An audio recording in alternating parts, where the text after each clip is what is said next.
Assalamualaikum warahmatullahi wabarakatuh. Perkenalkan, nama saya Tri Endang Fatmawati, nomor urut 8 dari kelas EKI.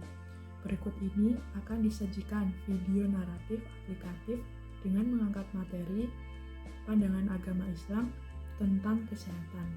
Selamat menyaksikan.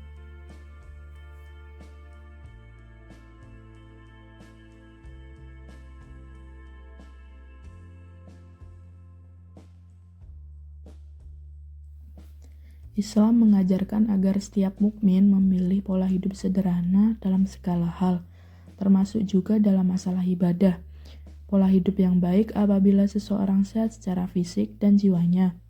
Kesehatan merupakan amanah Allah yang akan dimintai pertanggungjawabannya. Banyak sekali Al-Quran dan hadis menjelaskan tentang cara menjaga kesehatan tubuh dengan cara menjaga kebersihan tubuh maupun dengan cara berolahraga. Islam tidak hanya mengatur persoalan ibadah rutinitas yang dilakukan oleh umatnya. Jika dipelajari lebih lanjut, Islam ternyata juga mengatur dan memperkenalkan konsep pengobatan dan kesehatan secara preventif atau pencegahan. Ada beberapa prinsip dalam pengobatan Islam, yaitu keyakinan, obat halal dan thayyib, tidak berbau tahayul dan mudarat, bersifat preventif, mencari yang lebih baik dan mengambil sebab melalui ikhtiar dan berserah diri.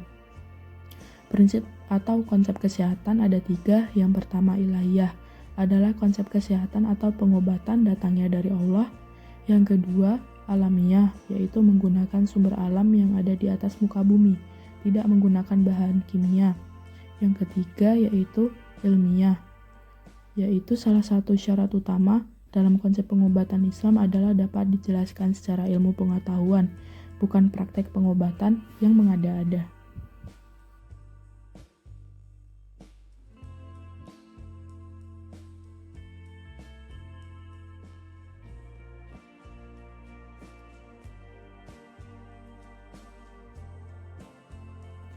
Hubungan ilmu kesehatan keperawatan dengan agama Islam.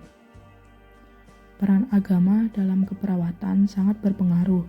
Di sini agama dijadikan pedoman yang digunakan perawat dalam melakukan suatu tindakan terhadap klien. Oleh karena itu, pemahaman tentang peranan agama sangat penting dan mendasar dalam memberikan asuhan keperawatan, di mana nilai spiritual pasien selalu menjadi pertimbangan dan dihormati. Dengan demikian, setiap perawat harus menunjukkan sikap etis profesional yang baik dalam setiap penampilan dan tindakannya, termasuk dalam mengambil keputusan ketika merespons sebuah situasi yang sulit.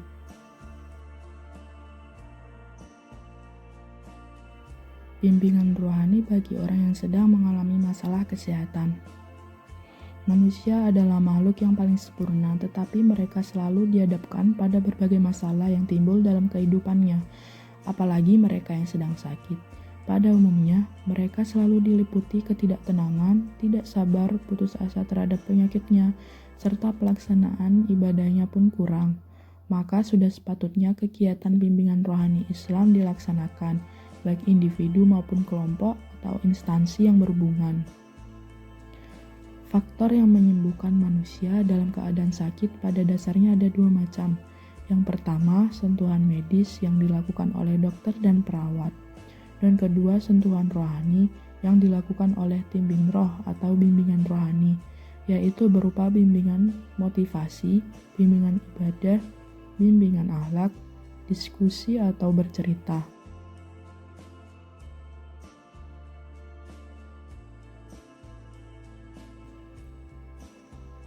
Jadi, dapat disimpulkan bahwa setiap manusia bernyawa pasti menginginkan kesehatan, baik itu secara fisik, rohani, maupun secara mental.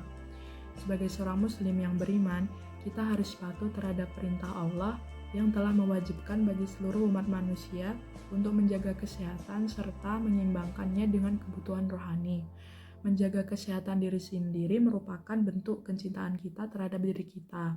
Maka dari itu, kita sebagai hamba Allah, hendaklah kita selalu bersyukur atas kesehatan yang sudah kita miliki dan jangan bersikap acuh terhadap diri sendiri dan bersikap kufur.